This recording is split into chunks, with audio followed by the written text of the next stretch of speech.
What if James and Lily Potter survived?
True to her fierce love, shields Harry with her life.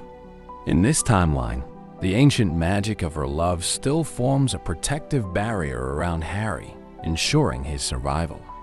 However, perhaps due to a slight variation in Voldemort's curse, or a momentary miscalculation on his part, or even an external, unforeseen magical intervention, like a last-ditch effort by Dumbledore or the Order, just as the curse is cast, Voldemort's body is not destroyed. He is perhaps severely weakened, cursed, or gravely injured by the rebound of Lily's protective magic on Harry, forcing a desperate retreat. But he remains whole, capable of regeneration, and very much a physical threat. The Potters survive. Harry has his scar, but the Dark Lord still walks among them. The ongoing war, no reprieve. This single pivotal difference changes everything for the Wizarding War. There is no sudden, joyous end to the conflict.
still live